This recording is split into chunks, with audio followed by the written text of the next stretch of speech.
Hey, Mike here. I just wanted to let you know that you can listen to Dark Poutine early and ad-free on Amazon Music, included with Prime. You're about to listen to a historical episode of Dark Poutine.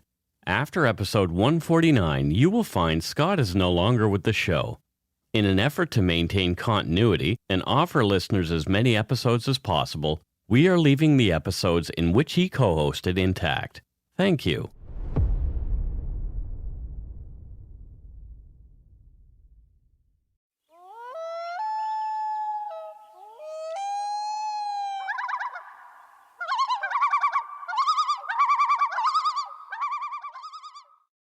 Welcome to Dark Poutine. I'm Mike Brown, creator and host. I'm sitting here all by myself in the recording studio, but with me as usual from his house is Scott Hemingway. Say hello, Scott.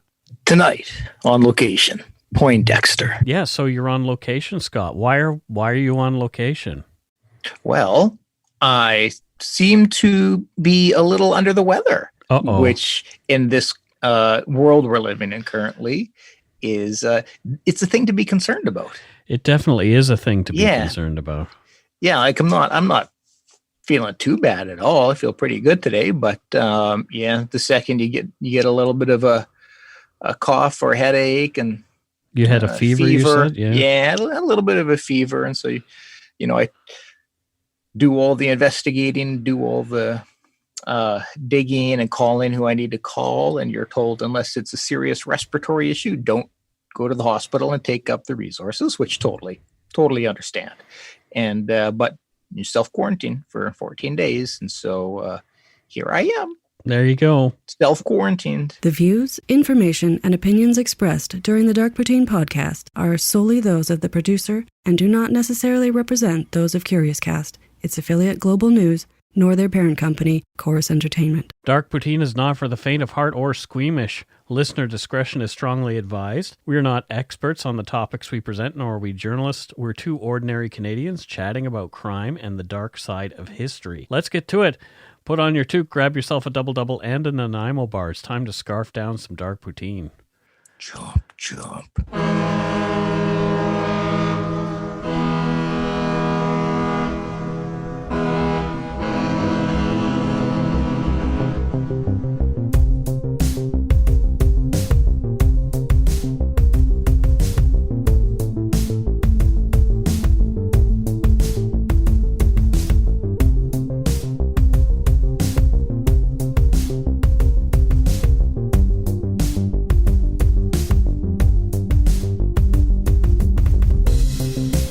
So usually we start with talking about CrimeCon, but my gut is telling me. Yeah, they haven't called it off. They're going to wait until April 1st. So at least that's what they've said so far. We'll see. I sadly don't see this blowing over by that date. No. And hopefully it goes, or hopefully everything is done and declared by them, but I doubt it. But I'm sure it'll, if anything happens, it'll just get postponed and moved, and we'll all get to join each other and have a great time at some point. Exactly. So if you want to join the Yumber Yard, our Facebook group, that is COVID-19 free. You cannot get it there. It's impossible. Also, I created a Yumber Yard Discord room. If you're in the Yumber Yard, you can see an announcement there about it, and you can join our Discord room. I was chatting with some of our fans the other night. Doing some voice chat, and there's text chat in there too. People are talking about, the usual things. I'm not familiar with this Discord. I must investigate. You must investigate. People are feeling particularly anxious and depressed with the constant barrage of disheartening news about COVID-19, I'm sure. Yep. So listeners who feel they are in crisis can contact the crisis text line in Canada by texting HOME to 686868, or in the US or UK, text 741-741. You'll be matched with a volunteer counselor who is supervised by a licensed, trained mental health professional. Crisis text line is free, 24/7 support for those in crisis. And for more information, please go to crisistextline.ca in Canada or crisistextline.org globally. Reaching out for help is incredibly hard, but take it from Mike and myself. It's worth it. So let's get on with this show. We'll see how this goes. It's a scheduled away game. So I was thinking, what can I do within an away game at this point in time? Probably the bubonic plague isn't the best thing to do. No, it's not going to alleviate anybody's anxiety. No, I didn't think that it would. Also, I thought, torture devices? No, that's not something that people would really enjoy. And all of it kind of led back to things being dead. And I just thought, you know what? I don't want to talk about something dead or dying or anything like that this week. Yeah, death is something looming on all of our minds currently. So I think we've had enough death. What I've chosen is it's a bit of lighter fare. At least I hope it's lighter. There will be some darker moments as well. As always, listener discretion is advised. However, this week, to paraphrase the sign near the entrance to the underworld in Dante's Divine Comedy, abandon hope, all ye who enter here. Ooh. Also, this is pretty nerdy. Oh, yeah. I don't have to read, do I? No, you don't have to read it all. Okay, not that nerdy. This is episode 117, Hollow Earth. Fact or fiction? Do you want me to answer right now? You can if you like. I'm more than prepared. Fiction. Okay. Quackery. It's quackery? Yeah. All right. Before we get too deeply into the Hollow Earth, see what I did there? Deep into Hollow Earth. It's important to touch on the recent resurgence of another wacky theory, that of the flat Earth. Because these are two different things. Jeez. Another thing that you really enjoy. Oh, God. We've heard lots of talk recently about people who believe the Earth is flat, completely ignoring long-established scientific facts, claiming we are all being lied to. Yeah. Flat Earthers are vehement that the Earth is flat and are weird and somewhat crazy bunch, willing to go to great lengths to, quote, prove their theories. Without actually having ever proven it. Right. Well, recently, on February 22nd, 2020, Michael J. Hughes, also known as Mad Mike, a flat earther and daredevil, was killed in a stunt that he claimed would lead to proof the Earth was flat. It did not. No. And in fact, what did it lead to, Mike? It led to his death. His eventual goal was to reach the Kármán line, 100 kilometers or 62 miles above sea level. And that's considered by some the beginnings of space. However, that Saturday, he was attempting a more modest goal of 1,500 meters or 5,000 feet. But even this was too much when his parachute failed to open properly, according to IFLscience.com. Yeah, not to be insensitive, but the only thing Mad Mike seemed to prove that day is that gravity is a thing. And leave some things to the professionals. Yeah. The filmmakers who were making a film about Hughes quoted the late, great Carl Sagan in their obituary post to Mad Mike on their Instagram. And Sagan said, "We should confront ignorance with kindness." That's pretty interesting. Some pretty awesome advice from a pretty cool guy. Yeah. And I will say, as much as I like to ridicule flat earthers. Yeah. I did want them. There's a great Netflix documentary on there, which really kind of did a great job at humanizing them, because are they wrong? Absolutely. Are they making idiots of themselves? Absolutely. But the movie did a great job at actually just portraying, you know what? They're just people looking for somewhere to belong. So, I do have a lot of empathy, and I can understand that want to be a part of something. Mm-hmm. And that's all they're trying to do, is just trying to be a part of something. Sadly, that something is quackery. Oh, well, they can't all be winners, right? They can't. No. But I don't know, maybe there's another club called Science that you can join. There is that. Yeah, but But this one, Hollow Earth, seems even crazier. Okay. Like our recent homicidal sleepwalking episode, there was so much information to look through on this topic, I kind of lost myself among all kinds of craziness, some of which has been presented by even scientists over the years. Oh. This will be a brief overview of the subject, a drive-by, as our podcaster friend and host of Mile Marker 181, Emily Nestor, calls a one-off of a much deeper subject. So, yeah. A much deeper subject. See, I did it again. Oh, yeah, you did, Mike. Deep. Yeah. Well done. In a nutshell, Hollow Earth theory comes from ancient legends of many cultures that say there are not only races of people, but entire civilizations that have existed underground for millennia. Wow. Okay. Can I ask something right off the bat here? Absolutely. Go ahead. Because I may have stories, personal stories around it. Is one of the beliefs of a race of lizard people who live underground? It could be. I don't get into it that deeply, but yeah. If you want to talk about lizard people, we can at the end of the show. Yeah, maybe, because I do have a fascinating story around that. So okay. Of my time living with the lizard people. Many believers claim that these subterranean dwellers have technology beyond our understanding and have advanced much further politically and spiritually. It could be that UFOs and gray aliens experienced by those who have had close encounters are actually from inside the hollow earth, come to study us. Some people believe that places like the Sahara and Gobi deserts exist because there were wars there that decimated these once lush areas and drove the beings who lived there underground in ancient times. Okay, but they could have also just gone to other places on Earth where it wasn't a desert. For eons, there have been myths and legends in numerous cultures sharing similar fables about another world beneath our feet. From NorseMythology.org, in Old Norse literature, the home of the dwarves is called Nidalvalir, meaning low fields or dark fields, or Svartalfheim, meaning home of the black elves. The dwarves are master smiths and craftsmen who live beneath the ground. Accordingly, this place was probably thought of as a labyrinthine subterranean complex of mines and forges. I want to believe. This sounds like the ghost of David Bowie lives there.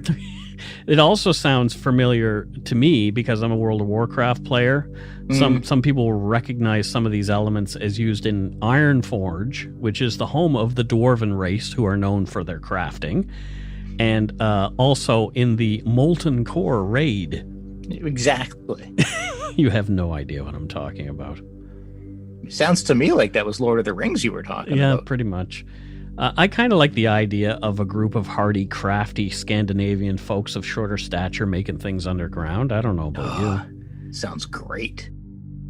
Often the myths are much darker, though. There's the Greek underworld, according to GreekMythology.net.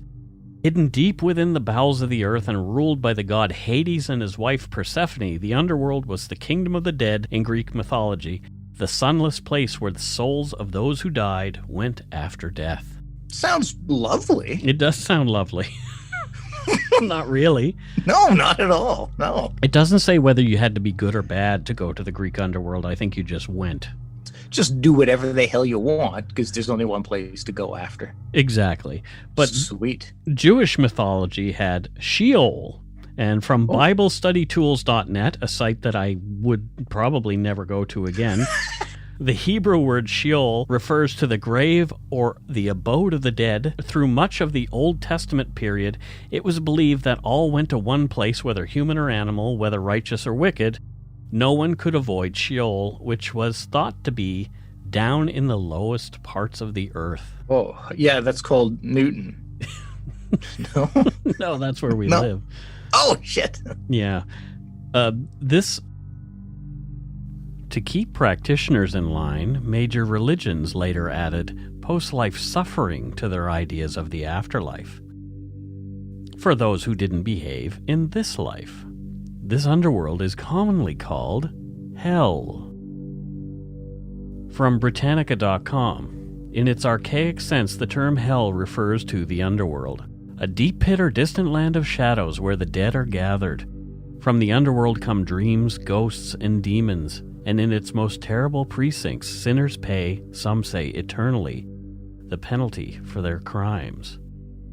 The underworld is often imagined as a place of punishment rather than merely of darkness and decomposition because of the widespread belief that a moral universe requires judgment and retribution. Crime must not pay. So it's essentially prison for the dead. Pretty much. Yeah. We'll dedicate an entire away game, I think, to Hell at some point because it definitely deserves its own episode. You might say, what does this have to do with Hollow Earth? But this is where people's ideas stemmed from. Fiction writers have used the Hollow Earth theories as a jumping-off place for multiple wild and wonderful stories, some of which have been made into films or other media. In 1914, Edgar Rice Burroughs, author of Tarzan, wrote his novel At the Earth's Core. The summary goes, quote, David Innes is a young man who just inherited a large mining company. Whoa. An eccentric inventor, Abner Perry, convinces Innes to underwrite a project and build a, quote, iron mole, claiming it will make them both wealthy. The mechanical beast works well, actually too well. On the maiden voyage, instead of digging a few minutes and returning, they plunge straight through the Earth's crust into the inner world of Peleukidar. Yeah, exactly. Peleukidar. This world resembles Earth, but is horizonless, primeval tropical landscape where sun neither sets nor rises, and it is populated by Sagoth, gorilla men, wild human slaves, and the ruling hypnotic reptilian Mahors. There you go. There we go. There's your reptilian people, Scott. Okay. There's a guy, David Icke, who has made a fortune off of convincing people that these lizard people who live underground, that they're actually the ones in control of the world. Bill Clinton. Kind of like in the TV series V, like they wear fake skin to look like humans. Yeah. And what they feed off of is our negativity. So they must be fucking full right now. But there's a lot of people who believe in lizard men living underground. We don't want to genderize. They're lizard people, Scott. But the most famous fictional work was the 1864 publication of Jules Verne's novel, Journey to the Center of the Earth. Love it. The summary of that goes, quote, Professor von Hardwig and his nephew Harry discover the entrance to an ancient volcanic tunnel in Iceland. They choose to explore it for the mysteries that it may hold, the professor for scientific knowledge, and Harry to prove his bravery to a beautiful girl. Isn't it always about that? It is. As it should be. It is a dangerous journey that may destroy them both. As they travel deep into the caverns, they encounter a subterranean world that pre-existed man. It is an adventure as fascinating and strange as any explorer ever recorded. Finally, with their equipment lost and food running low, they must face the consequences of a vital choice. Attempt returning to the world above or explore even deeper mysteries in hopes of rescue. End quote. Do you know what the biggest find they made while down there? What? Bjork. They found Bjork in Iceland? Yep, that's where she's from. Yeah, that's yeah. Was she wearing her swan outfit? No, it was a goose. Oh, she was wearing yeah. Okay. Yeah, she was working towards the swan outfit. And well, so this reminds me of the Saturday morning's live action sort of stop motion animation show by Sid and Marty Krofft. You mentioned it. Yeah, it's called Land of the Lost. Now, you and Carol claim not to remember that one. You sent like the opening to it, and I can't recall it. Wow. But I mean, as obsessed with television as I have been my whole life, I'm sure I must have seen it. But no, it wasn't ringing a bell. Wow, that's weird. Yeah. I thought all Canadian kids watched that. I guess we'll have some feedback from our listeners about it. Yeah. But from the Land of the Lost wiki, here's sort of the plot of the story. The Land of the Lost series details the adventures of the Marshall family. Rick Marshall and his children, Will and Holly Marshall, get trapped in an alternate pocket universe after plunging through a dimensional portal while on a family rafting trip. I mean, this all sounds so familiar. The land is inhabited by, Will Ferrell did a movie recently. No, for sure, yeah, which I've watched. Yeah. The land is inhabited by dinosaurs, inquisitive, primitive-type people called the Pakuni, and aggressive insect lizard humanoids called Sleestack.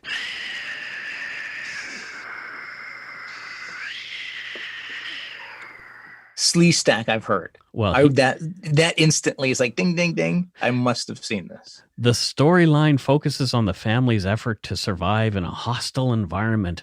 unravel the mystery of the land itself, and most importantly, to find their way back home. And the intro for the show is one of the best parts. I've already sent it to you, but I'll play it here for our listeners, Please, a piece of it. Do. Yeah. Marshall, Will, and Holly on a routine expedition met the greatest earthquake ever known. High on the rapids, it struck their tiny raft, plunged them down 1,000 feet below to the land of the lost. Watch full episodes of this show on YouTube. They'll be taken down at some point because I don't think they're licensed. I'm pretty sure you could remake this entire show with an iPhone 4. One of my favorite 20th century horror authors, H.P. Lovecraft, wrote about an underworld as well from H.P. Lovecraft Wiki. The underworld is a subterranean region that runs beneath the whole of the Dreamlands. Its principal inhabitants are ghouls who can physically enter the waking world through crypts. The underworld is also home to the Gugs, monstrous giants banished from the surface for untold blasphemies. The underworld's deepest realm is the Vale of Pnath, a dangerous, lightless chasm inhabited by enormous unseen beasts called Beholes. Beholes are likely the ancestors of the Daholes of Yadith. There's a lot of Oles there. Well, it's Bholes, so I think he might have just been avoiding saying the word buttholes. How can I say buttholes but yet not? To all you Lovecraft fans out there, Cthulhu Fhtagn. Yeah. Scott, you're not a Lovecraft fan, I guess. I know what Cthulhu is. Yeah, well, yeah. Yeah, but not the Guten Tagen part. No, you mentioned. Cthulhu Fhtagn is Cthulhu Awakens, essentially. Exactly. Yeah. So far, we've talked about mythological and fictional accounts that have alluded to a hollow earth. I can understand all these things as allegories, but there are those who believe the idea that the earth is hollow to be, in fact, a literal thing. In a Wired.com article on hollow earth called Fantastically Wrong, Matt Simon wrote, quote, a German named Athanasius Kircher published Mundus Subterraneus in 1664, in which he claimed the earth contains a central fire, kinda true really, and vast underground lakes and lava chambers. At the North Pole is a gaping vortex that sucks water down into the central fire, where it is heated and expelled out of the South Pole, much to the delight of the penguins there, I'd imagine. End quote. I'll give people in the 1600s a pass for believing this. Because, the internet wasn't so fast back then. No, it was pretty slow. It was even worse than dial-up. The scientific tools we have at our beck and call now weren't so much around at 1600. So I'll give these fellas a pass. Well, we probably should. I mean, you know. Boy, I imagine the kind of like things I would have thought up as fact if I was around in 1600. Well, Simon goes on to say that Kircher had zero science evidence to back up his claims. But our next hollow earther was a well-known scientist and contemporary to Sir Isaac Newton. Oh. And this was Sir Edmund Halley. Do you know who that is? No, it's Comet. Yeah, exactly. He is the discoverer of Halley's Comet in 1682. He also built a diving bell that allowed he and 5 other brave souls to go 18 meters under the Thames River for an hour and a half in 1691. What? So perhaps it was the lasting effects of a lack of oxygen to his brain that led him to put forth the idea that the earth was hollow in a 1692 paper called, quote, an account of the cause of the change of the variation of the magnetic needle with an hypothesis of the structure of the internal parts of the earth. What was that called? An account of the cause of the change of the variation of the magnetic needle with an hypothesis of the structure of the internal parts of the earth. So you just throw enough words together that sound significant, Right? And layman's like me are like, sure, It sounds like sciencey. sounds like research was done. Exactly. Dr. Gregory L. Reese's book, Weird Science and Bizarre Beliefs, summed up Halley's article saying, Halley's, quote, theory of the Earth's inner structure was meant to solve the problem of the motion of the magnetic poles. His solution to the problem was quite ingenious. We must suppose, he said, that the Earth is composed of 3 parts. The outer shell, with which we are so familiar, an inner globe or nucleus, and a fluid medium in between. If we further examine that both the inner and outer globe are turning around a common center and axis of rotation but slightly out of sync with one another, that is, with one turning slightly faster than the other, we can discover a solution to the problem of the motion of the magnetic poles. I don't know how it was a problem, but I mean, there's some fact to what they're saying. I mean, they at least got the part right that there are layers to the Earth and, layers with different consistencies to it. So well done, fellas. You got that right. Well, that's Halley. It gets a little weirder, though. He also wrote that the northern lights, the aurora borealis, and southern lights, the aurora australis, were Earth's farts? No, they were caused by a leakage of the liquid between the inner spheres at the poles where the crust between our world and the one beneath are thinnest. That's what I'm going to start saying when I fart. Okay. To my kids that, yeah. It's aurora borealis? It's aurora borealis. I'm blessing you all with aurora borealis from my bum. The reason that we see light due to this is because the inner liquid glows to give light to the creatures that live in that realm. Oh my God. Wow. Yeah, it gets worse. I mean, that's some creative thinking. It's pretty wacky reading. And as I'm not a mathematician, nor do I have access to the geographical locations or equipment that he used, I wasn't able to check Halley's work. We'll have a link in our show notes so you can check it out for yourself. Perhaps one of you wise listeners will prove him correct. Who knows? But his theory was poo-pooed by other scientists in that era anyway. Well. And we'll take a break right here and come back and we'll get to the beliefs and supposed expeditions of a few hollow earthers. Oh, God, yes. Expeditions, Scott. You had me at expedition. If you're looking for a smoking gun, I can absolutely guarantee you will not find it. In October 2001, a series of letters filled with a deadly powder called anthrax were dropped into the U.S. mail system. What started as an unprecedented case turned into an unsettling mystery. Who sent these deadly letters? And why? From Campside Media and Sony Music Entertainment, I'm Josh Dean, and this is Cover Up Season 4, The Anthrax Threat. Available now.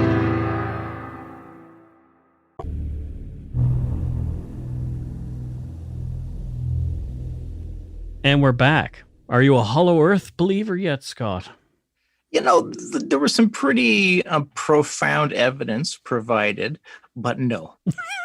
It's a hard no. I didn't find that it was profound at all, but anyway. Well, can't refute those big scientific words, Mike. In 1818, John Cleves Symmes Jr., an American Army officer, announced his Hollow Earth theory to the world by way of a document that is now called Symmes Circular No. 1. Oh. I mean, I'm well aware of Symmes Circular No. 3. Oh, yeah. Are you?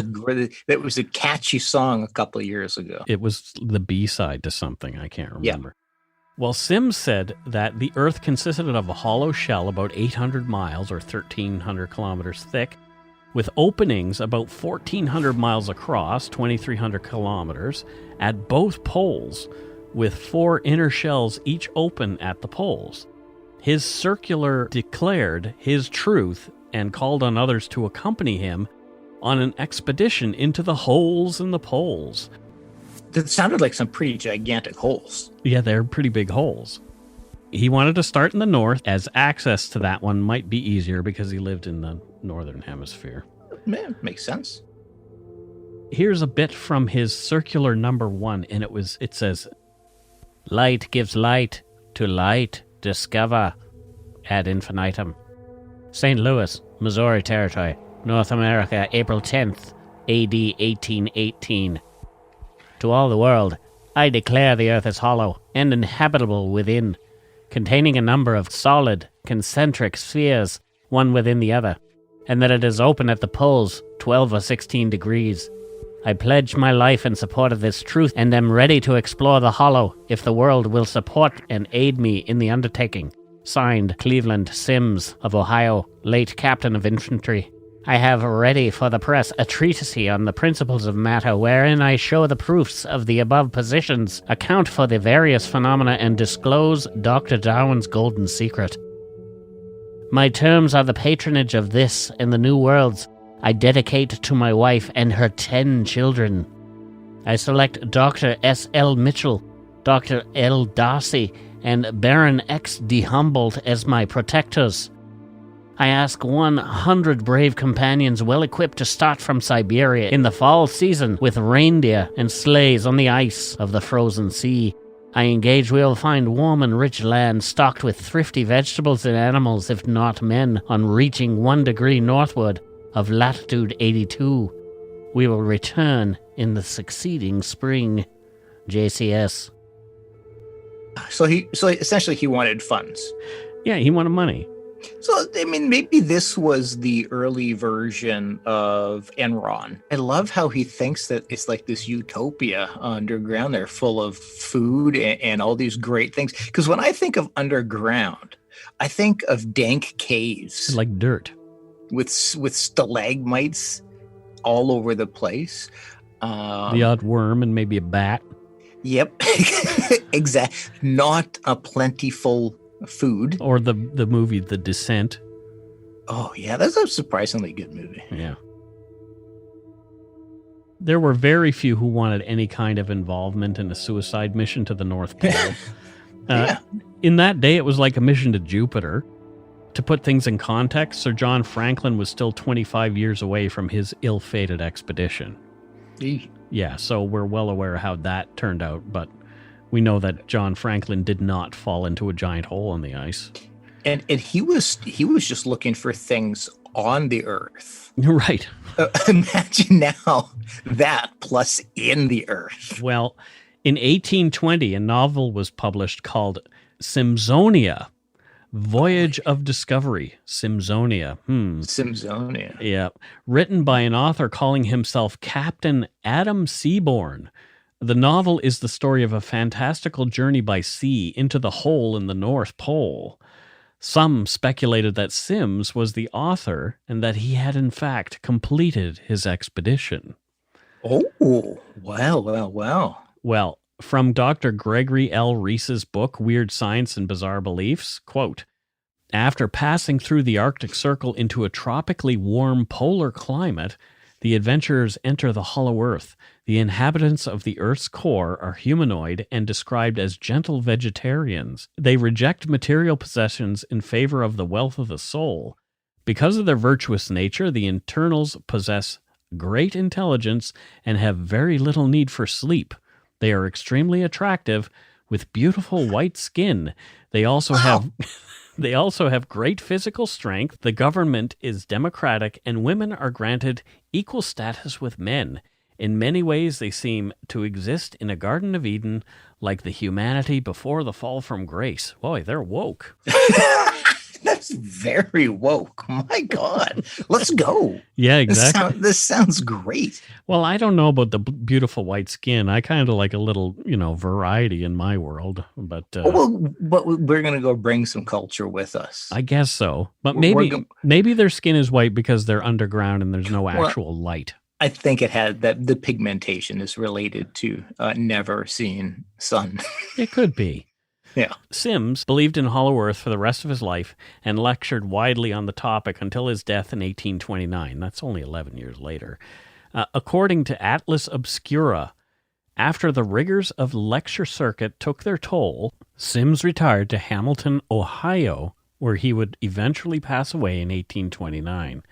One of Symmes' acolytes, Jeremiah Reynolds, continued the Hollow Earth cause for a time, even finding a ship to take him to Antarctica in search of one of the entrances to the inner Earth. Nothing was ever found.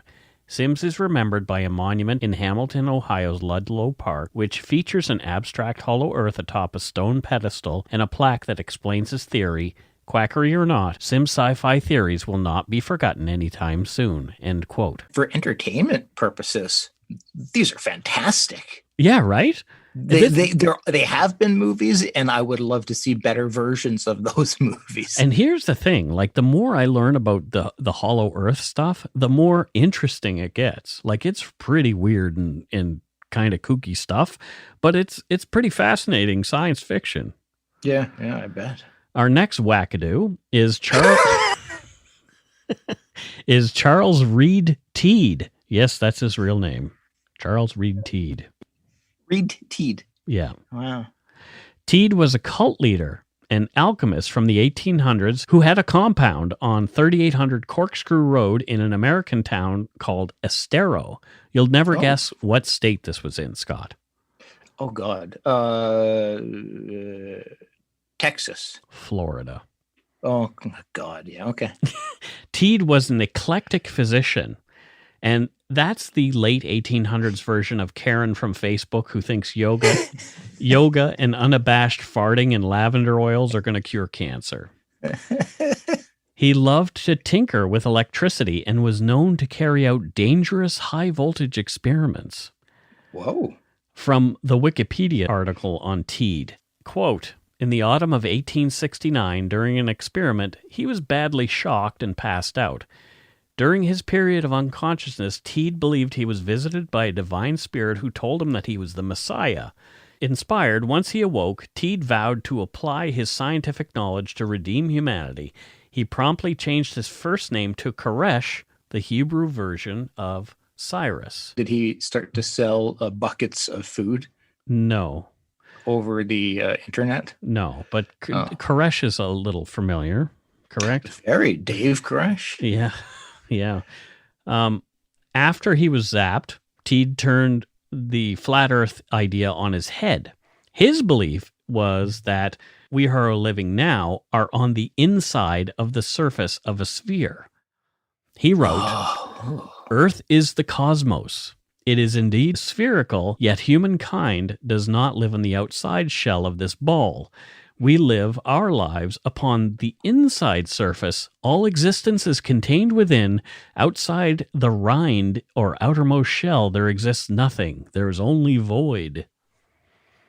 Wow. Okay. I think my concept of circles has been wrong my whole life. Well, he went on to write, there are 17 laminae, or layered shells, to the physical limitation of our universe.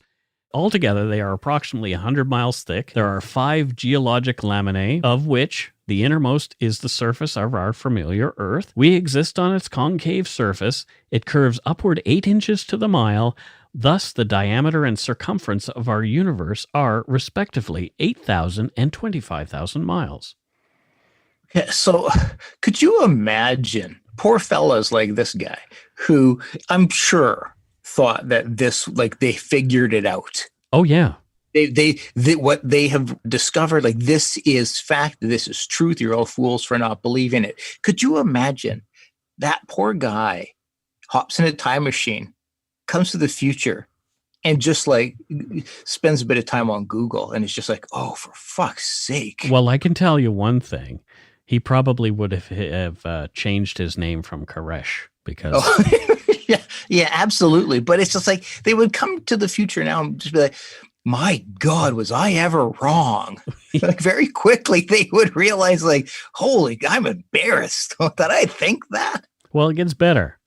Great. The sun, he said, was actually the core of our world. Quote, okay, right. A solar electromagnetic atmosphere called the solar limbus, which has at its center the stellar nucleus, the true yet directly unobservable sun.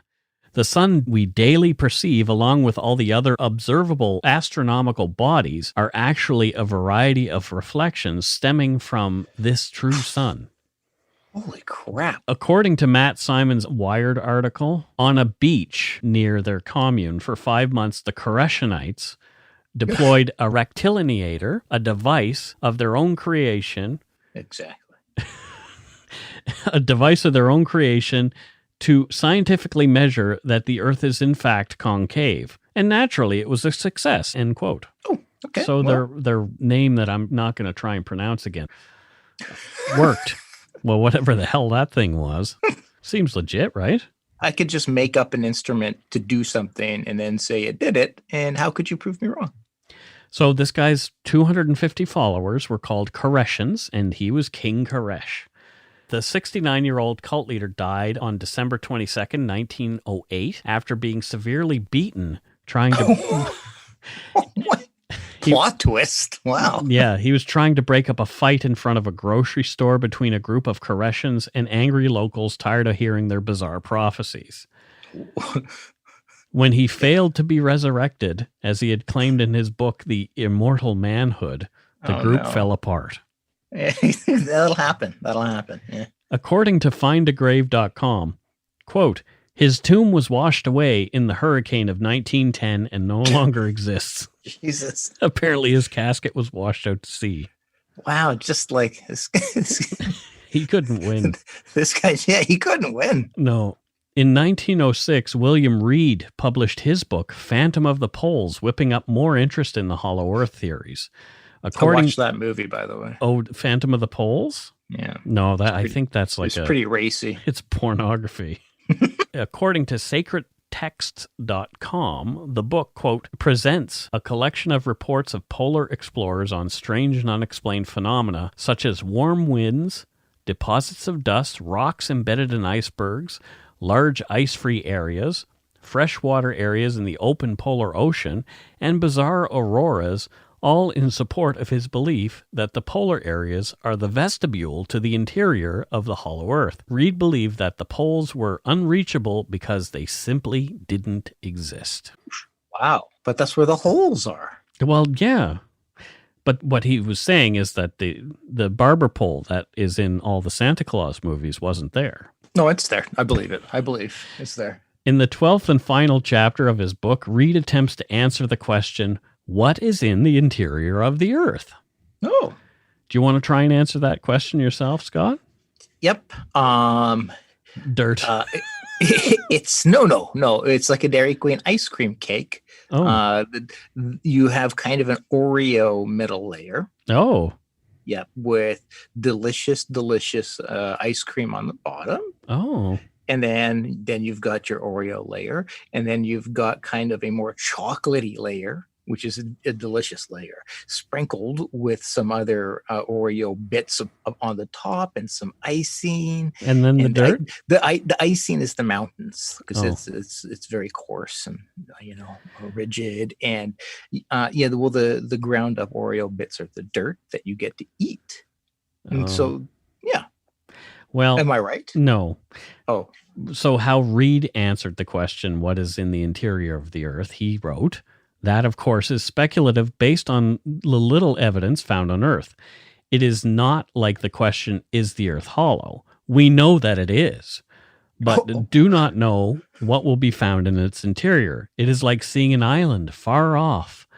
We know that there is land, but we do not know what it is like until we get there.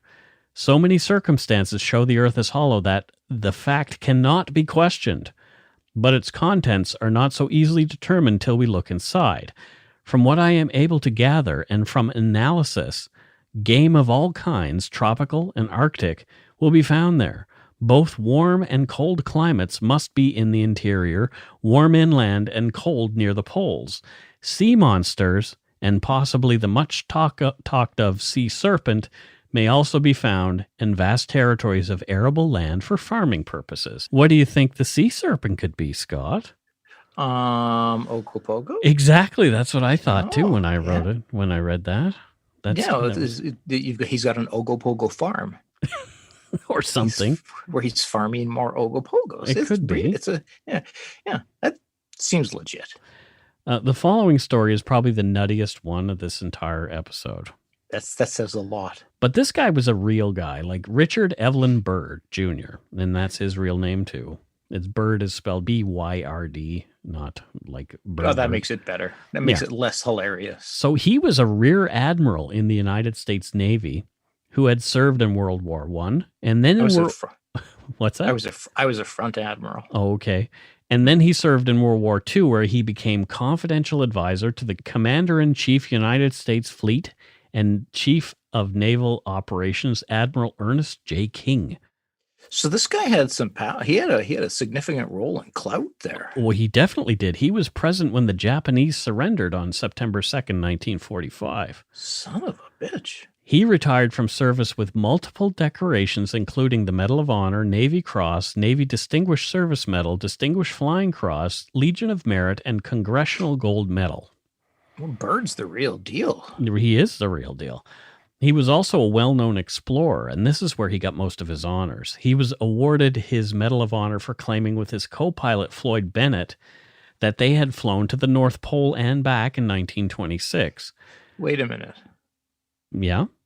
Are there a lot of refueling stations in the North Pole? Well, here's the thing. The claims about the success of this flight have been disputed, but we don't have enough time to fully examine. Because we could get into it, but that would take us way off in a tangent. Yeah. And this whole episode is about tangents, weirdly. Yeah. In 1927, he completed a transatlantic flight after Lindbergh completed his. But he still earned the Distinguished Flying Cross for that. So he got medals for just flying his plane all over the place. Byrd also participated in a number of other expeditions to Antarctica and the North Pole. Now, here's where it gets odd.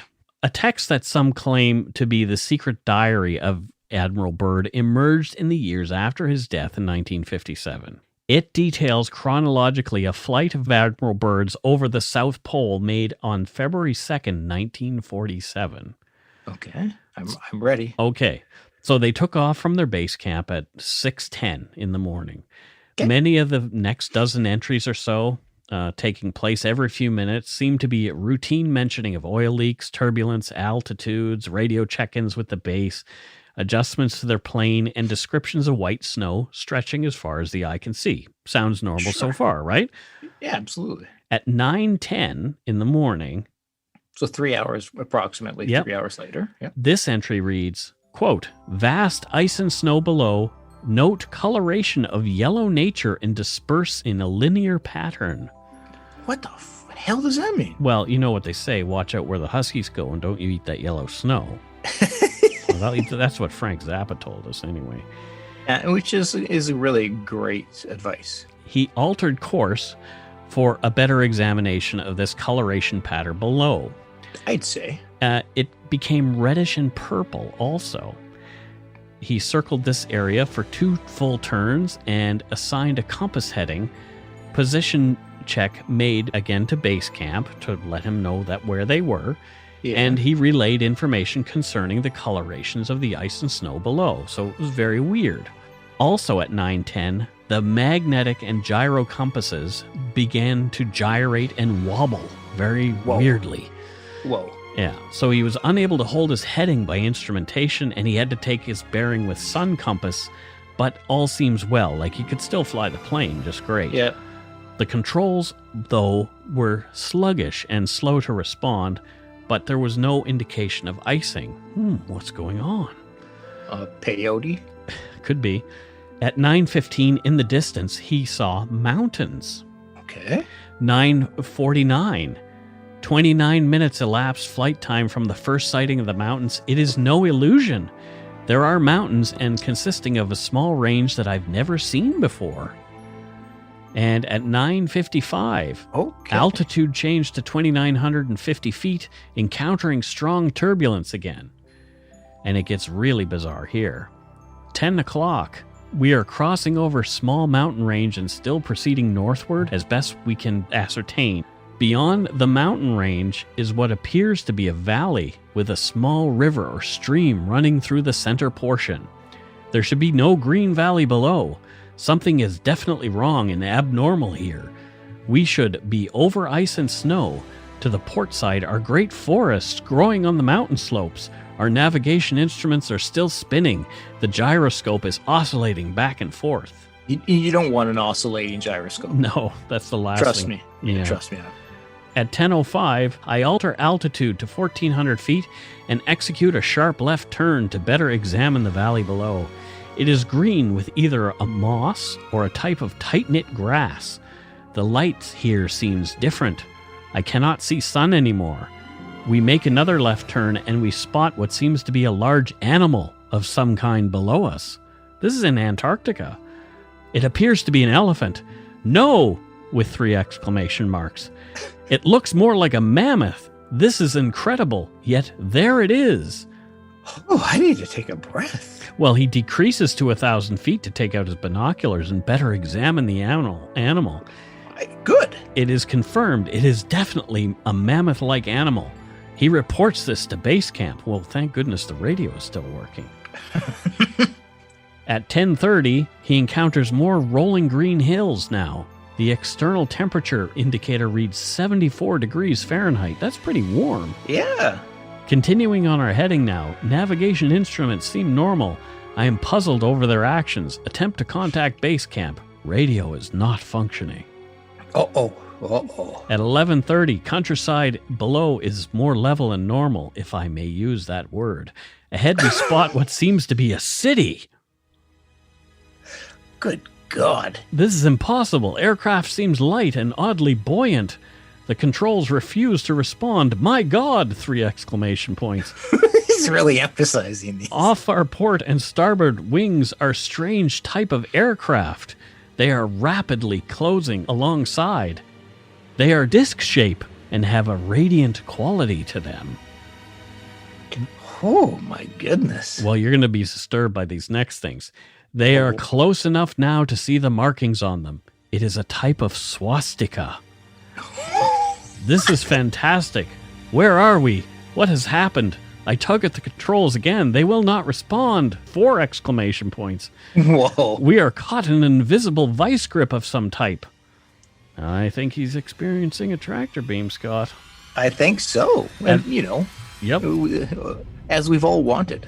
At 11:35, our radio crackles and a voice comes through in English with what perhaps is a slight Nordic or Germanic accent. Okay. The message is, "Welcome, Admiral, to our domain. We shall land you in exactly 7 minutes. Relax, Admiral. You are in good hands." I would totally be like, right on, and I'd lean back. Would you? Hands crossed behind my head. Just, yes. Land me. He continues, "I note the engines of our plane have stopped running. The aircraft is under some strange control and is now turning itself. The controls are useless." At 11:40, another radio message received. We begin the landing process now, and in moments the plane shudders slightly and begins a descent as though caught in some great unseen elevator. The downward motion is negligible, and we touch down with only a slight jolt. This is amazing. At 11:45, I am making a hasty last entry in the flight log. Several men are approaching on foot toward our aircraft. They are tall with blonde hair. In the distance is a large shimmering city pulsating with rainbow hues of color. I do not know what is going to happen now. I see no signs of weapon on those approaching. I hear now a voice ordering me by name to open the cargo door. I comply. I don't know if I would have complied so easy. Well, the rainbow lights would make me be like, okay, this seems like a very LGBTQ friendly Nazi group. Let's see what's out here. Swastikas and blonde hair, tall blonde men. See what they have to offer. He then goes on to, quote, write from memory about how he had and his radio man had been taken to a city made of crystal that looked like something out of, quote, Buck Rogers. Exactly. Byrd was greeted as a hero from the surface world, and he and his companion are fed before they are granted an audience with, quote, the master. Oh, whoa. They're just like... Right? You've been here 5 minutes. Let's take you to the president of our Exactly. nation. Because we know that that's what you need to do. You need to meet the master. Yeah, not like, what is this weird group of people who've landed? Let's quarantine them. He doesn't mention really what the master looks like. He says he's the good-looking person who has the signs of age on him, but he looks a lot like the other folks. The master explains how they sent their flying machines, the Flugelrads, to investigate the surface after the atomic explosion in Nagasaki. Apparently that concerned them. Yeah, well, of course, immediately you got to send up your Flugelrads. The master told Byrd, quote, The dark ages that will come now for your race will cover the earth like a pall. But I believe that some of your race will live through the storm. Beyond that I cannot say. We see at a great distance a new world stirring from the ruins of your race, seeking its lost and legendary treasures, and they will be here, my son, safe in our keeping. When that time arrives, we shall come forward again to help revive your culture and your race. And after that, certain of your culture and science will be returned for your race to begin anew. You, my son, are to return to the surface world with this message. Wow. So What a lucky person to have just been plucked. well, he was an admiral, a rear admiral, Scott. So, Yeah, I know. they want to take somebody important. I'm in such disbelief over all of this right now. It sounds beautiful, aside from the destruction of the outer world And the Nazis. and the Nazi part. Byrd and the radio man returned to the surface, and the admiral raced to the Pentagon, where he met with officials to tell him what I'm sure it went over great. Guys, hold on a minute. I got something to tell you. Well, so the entry in this diary, it's on March 11th, 1947. He writes about what had happened at the Pentagon. Quote, I have stated fully my discovery and the message from the master. All is duly recorded. The president has been advised. I am now detained for several hours, 6 hours, 39 minutes to be exact. Oh. I am interviewed intently by top security forces and a medical team. I'm sure that's what they were called, top security forces. Yeah. It was an ordeal. I am placed under strict control via the national security provisions of the United States of America.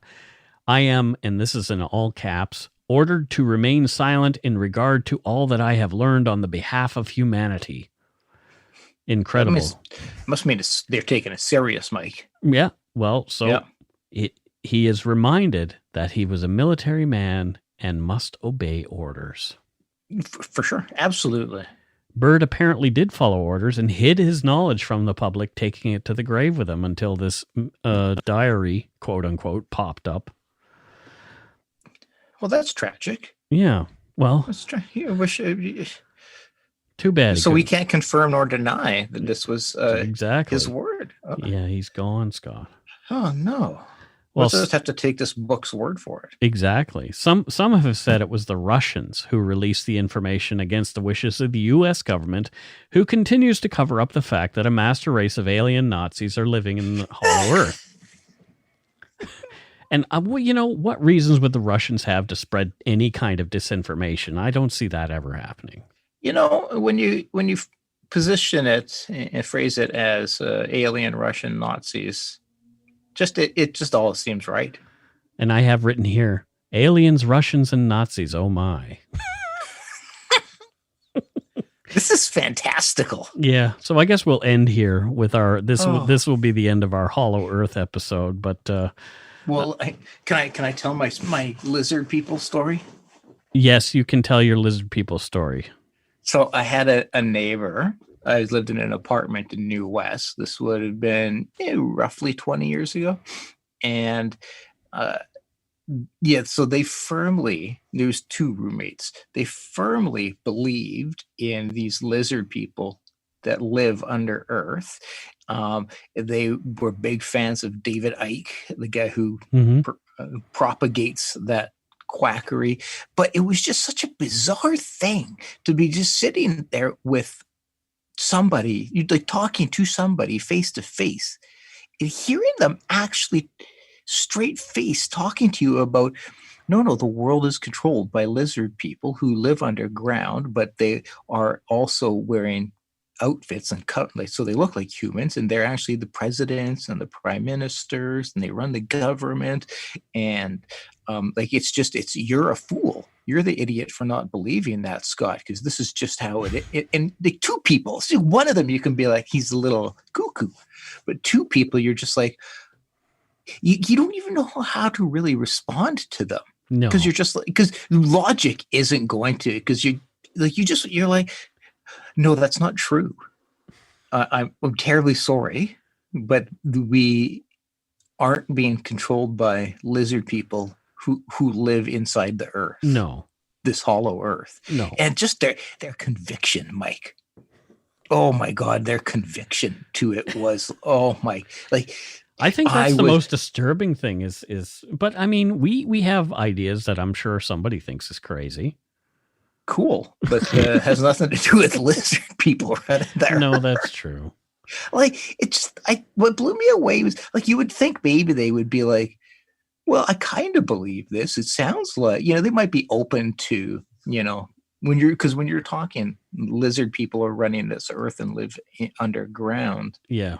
You'd think at some point you'd be checking yourself well, I know it sounds ridiculous, but I believe it. No, there wasn't an ounce of, I know this sounds ridiculous. It was, no, you're ridiculous for not believing us. So they told you that you were the quack. I was the quack. And they were just so many weird conversations with one person in particular, so many weird conversations. He was convinced that because part of this lizard people, there's a religion, a belief system that goes around it. And he was like, there's levels to it. And once you reach this higher level, you can literally you just conjure up anything you want. He's like, if I can reach that level, if I thought to myself, I want $1 million, boom, $1 million will appear. And I remember you're not healthy. But so, 20 years later or so at our former place of employment, did he conjure up $1 million in front of you? I go into the lunchroom at one point. Yep. Guess who I see there? Oh my God. This guy in our work lunchroom, outbound calling sales group, the CSE group or whatever they were. He was working for them. So clearly he didn't conjure up his $1 million. No. Or maybe the goal he wanted was that job. I don't know. But yeah. And then he added me on Facebook, Mike, and just the stuff he would post. Pro-Hitler stuff, but he's also did this guy work for me? he's also a Hare Krishna. He's a Hare Krishna he's a Hare Krishna who believes that we've got the Hitler stuff. Oh, anyways, I could go on for a while, but lizard people living underground controlling us. Wow. Yeah, quackery. Wow. So I just want to see if you can hear our voicemails. I'm just going to start to play one. Sure. Just to see if you can hear it. Hello, wonderful human. I just wanted to take the time to say thank you for your wonderful podcast. My name is Elizabeth. I live in Toronto now, coming from, as you can tell, a French-Canadian city. I started listening to true crime podcasts when I moved to Toronto, and what a bad idea when you move to a basement apartment by yourself with only a cat. And so your podcast is the only one that I kept true crime, because you make me live all the emotions from anger to sadness, but you make me laugh as well. I really enjoy it. I think you're wonderful humans. You can say whatever you want, absolutely, or go shit in your hat, whatever that means. I'm not judging if you like doing that. So thank you very much. That's the only thing I wanted to say. And continue your work. We really appreciate it. Thank you. Goodbye. That was incredible. I love that. And, oddly, one of my closest friends for the last 25 years or so, her name's Elizabeth, and she was from Montreal. Oh, wow. Yeah. Well, that was a really great voicemail. Thank you so much. It really was. Leave more. That was fantastic. Yep. We need more people who are positive, and I love that accent. I know. It's great. People think I'm making fun of people when I do my accents. I'm not. I actually really do appreciate these people's different way of speaking, and I find the French Canadian accent is kind of musical, to tell you the truth. And I love that she's not judging us for shitting in our hats. Well, she shouldn't. I mean, it was very, very, very supportive. Exactly. So thank you so much for. Yes, Elizabeth. Thank you. Thank you so much. Hi, Scott and Mike. This is Allie from Virginia, and I just wanted to call and say thank you guys for your wonderful show. I found out about you guys through My Favorite Murder, and my friend Gabby and I, she's from Vancouver, are huge fans of you guys. And I really appreciate all the thought and the care you put into your show, especially talking about the lives and the histories of the victims, especially your recent work about missing Indigenous women and girls. And, okay, well, I'm not supposed to cuss because I'm a school teacher, but, go take a dookie in your hat. Bye. Well, thank you, Allie from Virginia. That's awesome. Yeah, thanks, Allie. We're all for dookieing in our hats. I mean, you got to do what you got to do. Especially if it's a dookie. You can tell us to do whatever you want in our hats, and we'll probably not do it. But I feel uncomfortable with that. Well, yeah, you never know. Hi, Mike and Scott. This is Harry from Sacramento, sending you some California love from the first Californian PM. I don't know if that's true, but I would like to think so. The show continues to be fantastic. I wanted to thank you, Mike, personally, for being an inspiration to me. I always love to hear a fellow person in recovery doing well and showing the world that we can recover. Love you guys. Bye-bye. Oh, by the way, go shit in your hats. Well, thank you, me, Harry. Yes, we know who you are very well. Yeah, I don't know if you're the first prime minister from California, Harry, but I can assure you, you're the first prime minister in my heart. Well, isn't that nice? Yeah, and I definitely appreciate the shout out to recovering folks. And I know it's been hard for people lately, but we are making do with new ways of getting together, new technology. It's amazing. Yeah.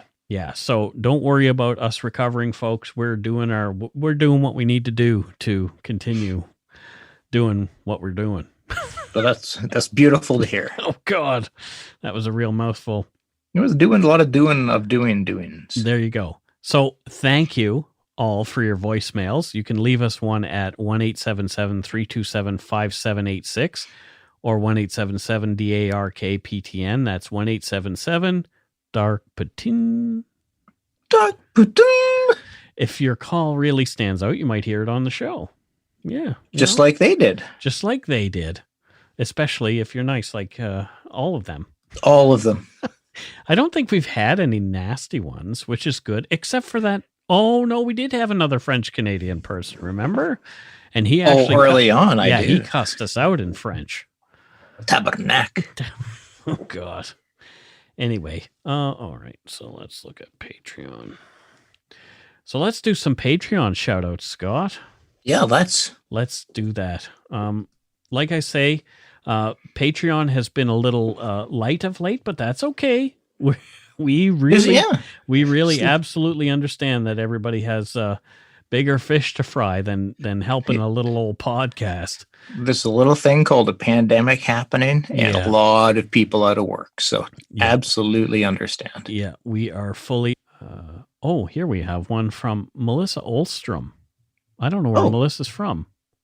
Uzbekistan. Oh, she's from Uzbekistan. And what does she do in Uzbekistan?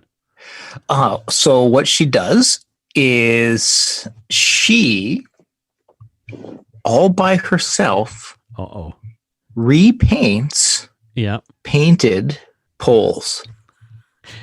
So she repaints painted poles. Exactly. Are you talking about Polish people?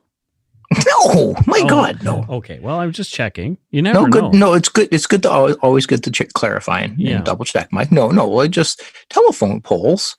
Ah, yeah. Why they need repainting? I'm not too sure. Yeah. We don't question it. It keeps her busy though. Keeps her busy. Good. Lots. She goes through a lot of ladders. Yeah.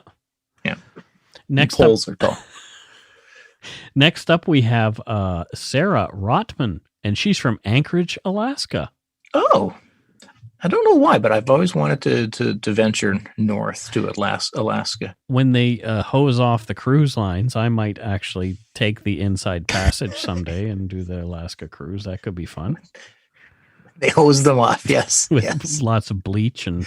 Yes. Yeah. Mary Jane Stenberg. I don't know where Mary Jane's from. The Hamptons. Oh, she's from the Hamptons. Oh, does she know Chip and Buffy? She does. Yeah. Yeah, she does. Does Mary Jane Stenberg have a room at the yacht club that she has her special parties in? You do know her. You sounds like you know her. You're describing her friends. Oh my goodness, it's just amazing.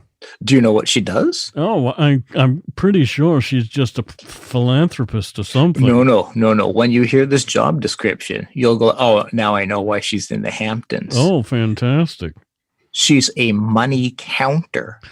I know they have those machines where you can just put your money in and it spits it out, but because it's the Hamptons, no, they want to hire people to actually just come to their home and then count the money they have in their home. Oh, well, there you go. And I'm sure it's a lot of it, so she probably gets paid well. And guess what? You charge them an arm and a leg. A literal arm and a leg. It's very lucrative. There you go. Yeah. Next up, we have Lindsay Crocker, and she is from Toronto, Ontario. Ah, good old Toronto. Thank you, Lindsay. Where the caller Elizabeth is now living in a basement, terrified because of true crime podcasts. And here we have one from outside of my hometown. What? Her name is Brenda Plummer, and she is from Italy Cross, Nova Scotia, and that is very close to where I grew up. Wow. That's kind of cool. So thank you, Brenda Plummer. That's really great. Yes, Brenda Plummer. Yeah, like I'm reading her address and I totally know where it is. I'm not going to say that, obviously, because I would recommend not. No. Yeah. Next up, we have somebody who calls herself Peace Cat, but her name is actually Kathleen Madsen, and she is from Gravenhurst, Ontario. There's a whole bunch of great names involved there. Yeah, right? Peace Cat Gravenhurst. Kathleen Madsen. Yeah. Next, we have Jen Segrist, and she is from Vancouver, British Columbia. I think I know where that is, too. I've heard of it. I've been there a couple of times. I feel like I have. No, I'm not going to commit, but I feel like I've been there. And our last patron is Alexandria Thibodeau, and she is from Thunder Bay. Oh, Thunder Bay, Ontario. Yeah, exactly. I drove through there when I went across Canada. Yeah, I stopped there for overnight. And you weren't murdered? I stayed in a hostel. No, I was downtown. I felt a little afraid in the neighborhood that I was in. Maybe it's because I had listened to that podcast, but yeah, maybe that wasn't the smartest thing for me to do. No. But there's a lot of things that aren't the smartest thing that I've done. But so thank you, Alexandria Thibodeau. Muchos gracias, or as they say in French, merci. Merci beaucoup. Mercy buckets, as my dad used to say. Yeah, dad jokes. Mm-hmm. So thank you again to Irene Briand for another little bit of cashola. Much appreciated, Irene. Thank you so much. And also, here's one that looks like it might be from somebody who is Scandinavian because they sent it in Swedish kroner. Oh, I'm assuming there's going to be a very easy to pronounce name to come. It's Bo Hellström. Oh, okay, it's not bad. All right. No, I was actually thinking that it was probably going to be something harder too, but no. Bo. Thank you, Bo, for sending us some Swedish dough. Yeah, Bo with the Swedish dough. Maybe we'll go to IKEA and get some Swedish meatballs with it. Do they still have those there? I think so, but I typically get their fish and chips. You get fish and chips at IKEA? Yes, I do. Why do you? And I enjoy them. I don't think I've ever had fish and chips at. They're not bad for the 12 cents they cost or whatever the hell it is. You do have to assemble them yourself though. Oh, I'm spoiled for fish and chips being from Nova Scotia. So. Oh God, I bet. Yeah. Yeah. I want to take you and Joanna and the kids to the Fish Shack in Lunenburg someday.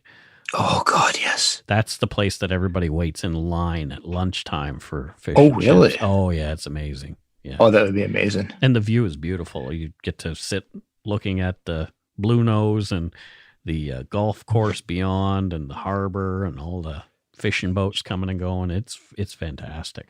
Damn, that sounds amazing. It really does. So thank you so much to our patrons, past and present, for your pledges. We really appreciate your support of the show. Very much. Thank you so much for the donut money. If you want to help support us, you can do so at patreon.com/darkpoutine, or for a one-time support, you can send us donut money via PayPal at our email address, darkpoutinepodcast@gmail.com.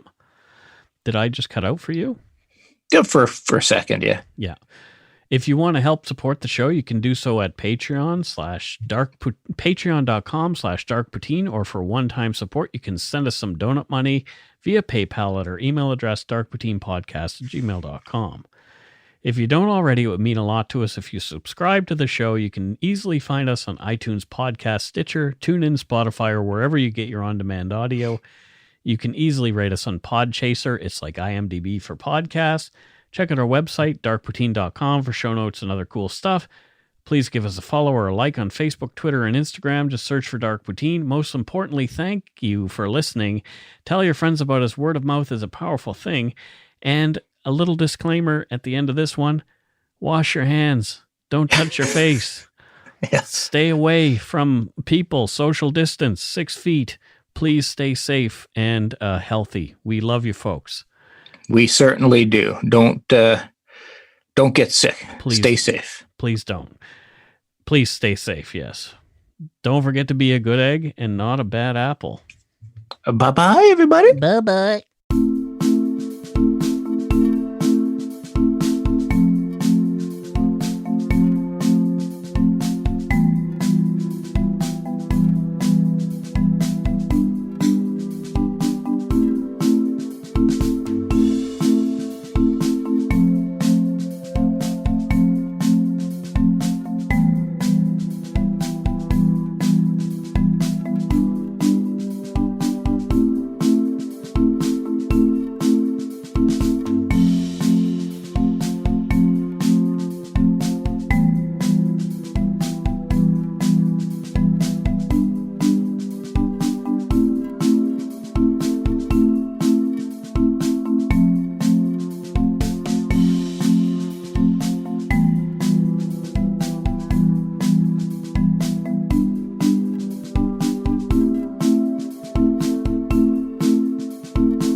Hi, it's Shauna, and I might be a bad parent because my kids think French fries are vegetables. Hey, it's Ryan, and I might be a bad parent because I went out for wings when my wife was in the hospital after giving birth. Johnny here. I might be a bad parent because in my house, the tooth fairy gives pocket change. But we're not alone. Len emailed us and said his 6-year-old daughter's Tarzan moment going from love seat to lazy boy by curtains made him more proud than any dance recital. And Andy left his 2-year-old at the rink. All right, guys, I'm sure we're not alone. Like Andy's kid.